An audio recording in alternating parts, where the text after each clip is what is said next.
So I told you I was going to expound, talk, get it off my chest. Here I am, and I will deliver.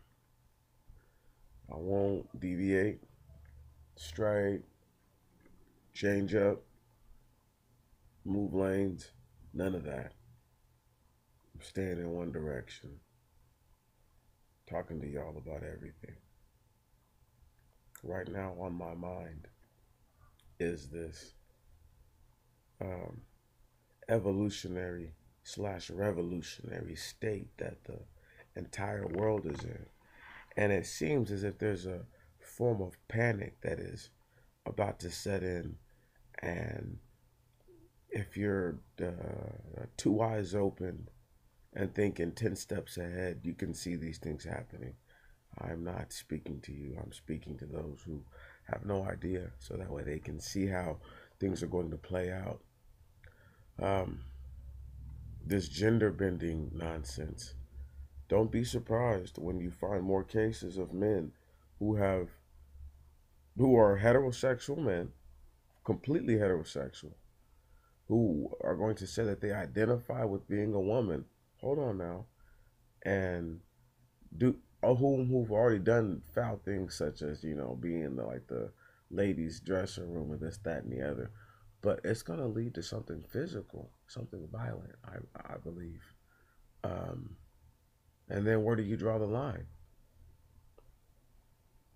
If she can identify as a man, if she gets punched in the face, do you treat it as me punching a woman or do you treat it as me punching a man? She wants to be treated as a man. Does the court want to be held liable for not respecting this individual's wishes to be seen as whom they identify as? So, saying that, where does the foolery end and where does it begin? I ask you this. This is part of Expound. These are just thoughts in my head. I can't always talk about these things to people because they don't always understand. See, some people are too sensitive to understand things like it takes a man and a woman to procreate. If this was any other different instance, we could speak on this. We would know of this. This is not the case. Right now, folks, they are using things like synthetic biology. What that is, it is a collective group of different scientific efforts where in which they essentially are acting as how do you say, their own deity without being too vulgar. So to say that, I am only putting all this out there to make you think. This is expound. I'm just talking. I just want you to think. You know, I'm gonna chop it with you just like this, like we really chopping it for a second. So while we chopping it, let me go ahead and hit y'all with some more of this.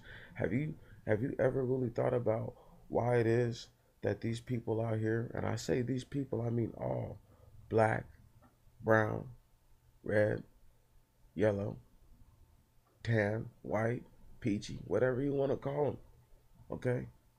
These people have a mindset where in which it is so destructive because the selfishness level has been risen so high that one who is not into a level of selfishness is almost seen as being soft or weak. But may I ask you this just one time there, my willing listener, why isn't it that those people who are so selfish and so about the money and so this and so that, why don't those people have anything, any real substance? And if they did, and if they do, why is it that they fail to become a hero or forever remembered? If a man is to seek glory in his life, why not seek to help others? Or if not to help others, to help others to help yourself. You see, there's two ways of looking at all things. So if one is doing something that seems like it's right, but really they're doing it in the wrong, I would never know. I would never know. But if they did the right thing for you, or if they did right by you, why would you be bothered by this? Who cares what their mindset is? Ah, now you care about their intentions if it involves you, huh? You see, that's how it works. That's how it works. Only about you. Now do you care? You should always care. You should always care. I'm just expounding, thinking about things, talking about things.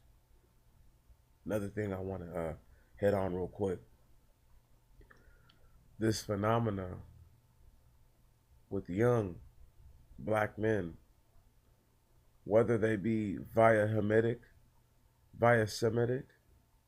via Hamitic Semitic, via Semitic Hamitic, or whatever combination, even the Japhetic blooded people who are very much darker skinned, uh, this phenomena of the spirit,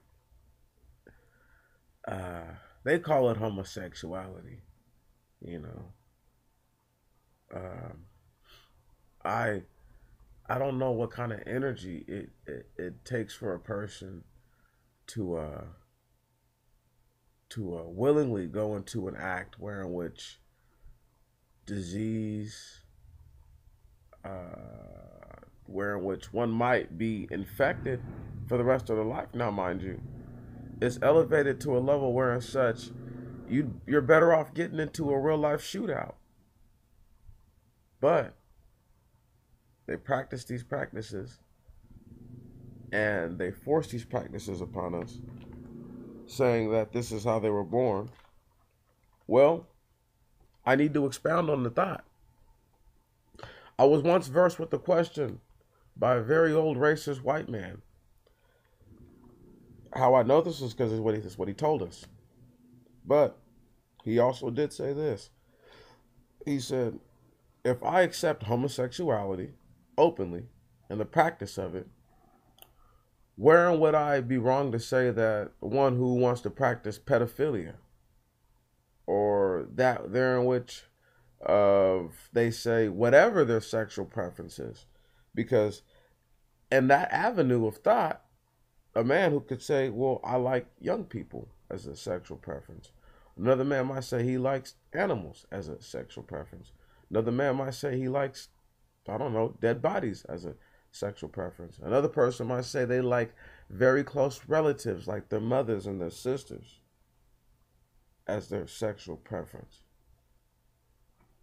Be it as it may, the man said, if we allow for them to choose based upon sexual preference, we should allow for all these other groups and parties to choose based along sexual preference. And that's just something for you to think about. That is a choice. It is a lifestyle choice. That's what they call it. So why wouldn't a person who's like, you know what?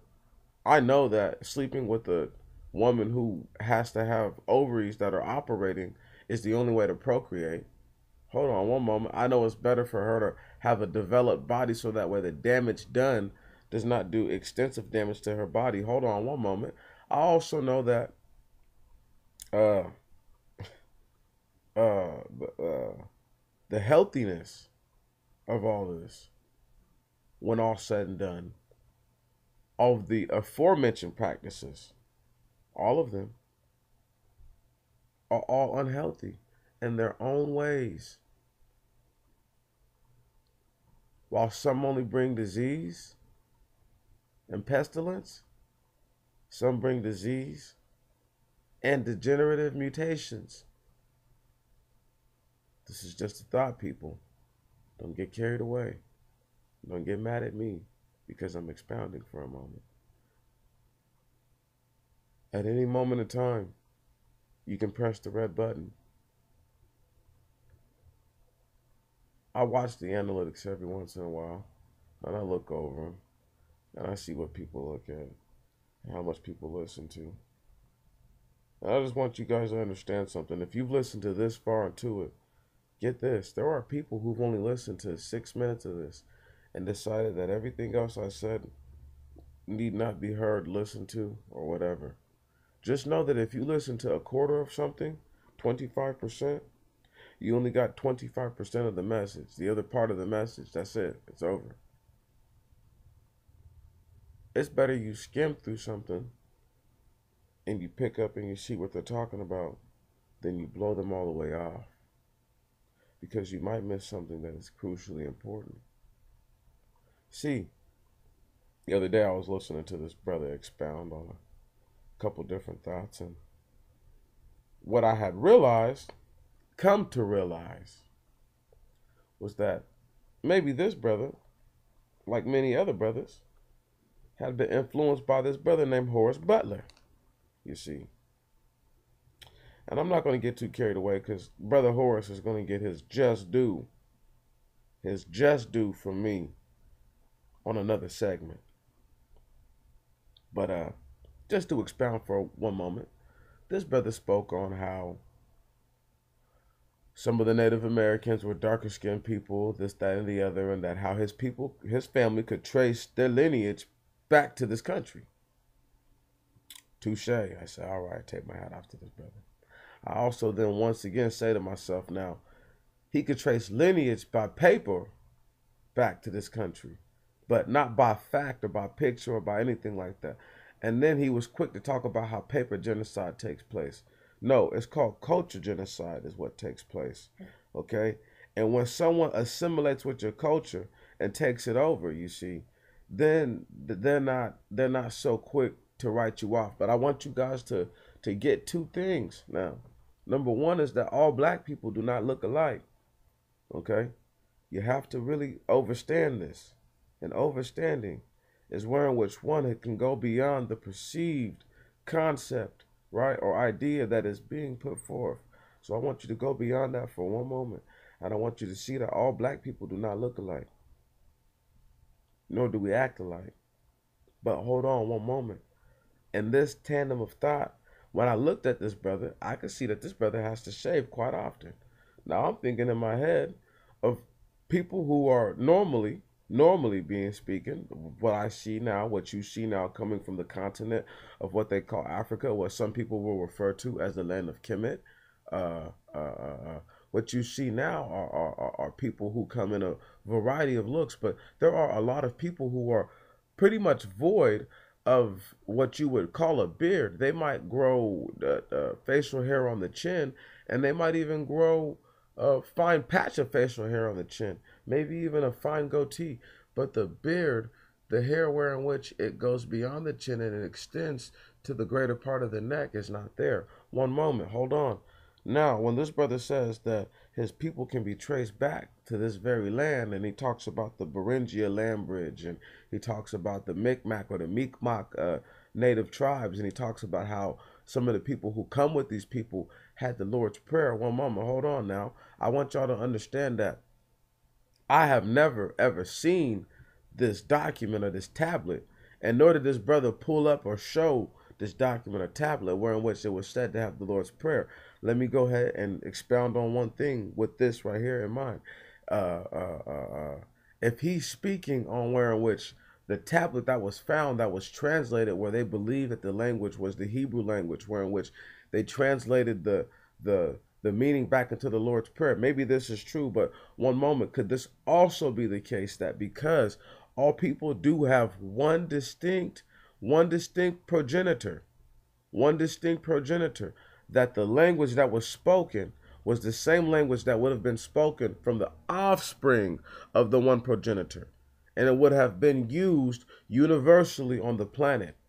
Thus far, saying that wherein which any persons found at a certain period of time from now and to back then would all have had, listen, would have all have had or would have all had used, okay, symbols, signs there in which that all look similar. I just said they all came from the same progenitor, going back what this brother's saying about people being indigenous to this land. Yes, there are people who were indigenous to this land, but they did not look exactly like you and me. I want you guys to think about right now Bone Thugs and Harmony, okay? I want y'all to think about people like that, all right? Maybe one of those brothers can grow a full beard. The rest of them are Hamitic Japhetic, Hamitic Semitic, Semitic Japhetic. You get what I'm going with this? Anyway, uh, I've expounded enough on y'all. No, give me one more minute. I just want to get this one last thing off my mind. When dealing with these young ladies, it would behoove you, gentlemen, if you are a gentleman, to get over yourself in the sense of you are not a sucker if you have moved on and accepted and understood that, hold on one moment, that in order for me now to get a virgin, I would have to be a chicken hawk or something like that, right? Wouldn't you? Depending on how old you are. So get that thought out your mind. Number two, right? I'm a real man. You're a real man. If the past is the past, let it be the past. And let me leave it at that. But y'all have a wonderful, wonderful one. Good morning, good evening, good afternoon.